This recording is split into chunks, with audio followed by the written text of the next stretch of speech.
So, hello, my name is Mark Walmsley and I am the founder of the Arts and Culture Network. I've been joined by Cornelia Raubal, and Cornelia and I met recently and we just had a fascinating one-to-one. Cornelia works with women in male-dominated industries and organisations. Hello, Cornelia. Hello. So I've thrust this upon you and I apologise in advance, but what I love to do in these circumstances is to do my favourite arts and culture hot top 10, fast and furious, instinctive, you don't know what's coming, this will be fun, and okay. It's not fun and it doesn't work, we don't have to publish it, but there we go, let's hope so. I should add that Cornelia is going to join us at some of our forthcoming random speed networking events. It's just an hour on Zoom and you get to meet 9 people at random, and we have a speed webinar, a 10-minute speed webinar at half time, and members of some of the 13,000 members of our network on LinkedIn come to those events, and they're lunchtime on Thursdays typically. So I'll put the details below. So are you ready, Cornelia? As ready as I'll ever be. Okay. Right, we're going to start with art form. Please tell us what your favourite art form is. Dance, ballet probably specifically, and that's because as a child I danced, and I love watching ballet, classical mostly. Excellent, love that. And if you had to live in a country other than the one of your birth or where you're living now, for reasons of its attractive culture, which country would you select? I'm going to cheat on this one completely. It would be Sweden. My husband is Swedish and my son is bilingual, so I have spent a lot of time in the country and I love it for the openness of the people. It's just a beautiful place to live. Excellent. Oh, and they play ice hockey. So that's yeah, a definite. There's a big ice hockey connection. Yep, absolutely. Excellent. The next one is your favorite music genre and perhaps artist or group. Oh, this is a difficult one. I have quite eclectic tastes. I like many genres of music, so I find it very hard to pick one specifically because it depends on my mood. So I'll listen to certain ones when I'm wanting to get motivated, or different ones when I focus. And it can range from things like classical, Clanad, up to AC/DC, and everything in between. Love that. This is a supplementary question on that question. Has music ever made you cry? Oh yes, definitely. Can you remember the last time and what it was? Oh my goodness. I can't, in actual fact. I can't. Okay. Mine would be certain bits of Tosca, the last 10 minutes of Mahler's Second Symphony. Mm-hmm. Yeah, great music. Probably Nimrod from Enigma Variations, I think. Yeah. Those will do it. And that's just in classical. Okay, thank you. And the next one is, do you have a favourite visual artist? I'm going to say I don't. Okay. Again, it's seeing those things that move you, and different things can move you at different times. So I don't have a particular favourite, I'm afraid. Okay. Mine, a friend did these questions on me, and when you're put on the spot, you can't often think. I couldn't think. Yeah. And then 5 minutes after we finished, I realised that my favourite painting is the Raft of the Medusa by Jericho that's in the Louvre. And it's enormous. And I just couldn't work out, standing next to it this close, which is how close you must have been to paint it. Yeah. How can you do a painting that far away that works the size of a house when you're standing, you know, and all the backstory of the Raft of the Medusa is incredible. It's worth. Yeah. You've made me think now, because there are actually, I love Monet, and I also love Degas paintings. Yeah, connection with ballet again. Yeah, absolutely. Love that. Okay, next one, halfway through. What's your favorite building in the world? Or what leaps to mind? Durham Cathedral. Oh, nice. That's the one with the big lawn in front of it, isn't it? The huge lawn, square lawn. Yes. Yeah. It comes because I went to university in Durham, and in my final year at university, we did a tour of the secret parts of Durham Cathedral. So I've been up really close to the rose window, and up in all of the areas that you don't normally see. So that's the one that came to mind. Excellent. I'm a furious trivia quiz player, and one of the questions recently there's this wonderful guy called Jay who does it's Jay's virtual pub quiz. During lockdown, he entertained everyone, got a letter from Boris saying thanks. It's great. One of his questions last week was, in which building in the UK is the most stained glass? And I think it is Durham Cathedral. Oh, okay. I'll have to remember that then. Yeah.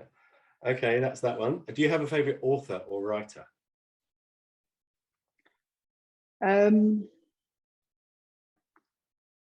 Lots of favorites, to be honest with you. I regularly read, I'm going to get it wrong, Arthur C. Clarke's Rama series. That's been a favorite. I read that probably every other year or so. So I've read that many times. I love Charles Dickens, George Eliot. I like Lee Childs for a bit of escapism. I have quite eclectic taste for art forms and things like this and literature. That's the best way to be, I think. There's a lovely in our TED talk last week, on Tuesday, in fact, the author Alistair Frost was teaching us about the 5 things that we will always be able to do better than our computers. And one of them was Shoshan. And it relates to your last answer in that Shoshan is a Buddhist concept, as I understand it, meaning beginner's mind. And you're nodding, you sound as though you're familiar with it. For the benefit of those who aren't, the idea is that if you approach a subject with a beginner's mind, there are all sorts of options in front of you. But if you come to it with what your version of an expert mind is, they're significantly diminished. So, but so I love the idea of 360-degree art form appetite. I love that. Where are we next? Okay, do you have a favorite dancer or group or company? No, I don't. I've been very fortunate to see some of the very famous dance companies of the world, and have thoroughly enjoyed that experience. Had the joy to watch Stomp when it was in the West End many years ago, and loved that for its exuberance. So again, lots of different ones. Stomp is great. I'm a percussionist at heart, as you know, so that resonates with me. I went to see Hans Zimmer in concert last week. Fantastic. Yeah, amazing. The soundtrack from Dune, Batman, Gladiator, Thelma and Louise. I mean, it was great. It was like a rock show at the O2, but it was an orchestra.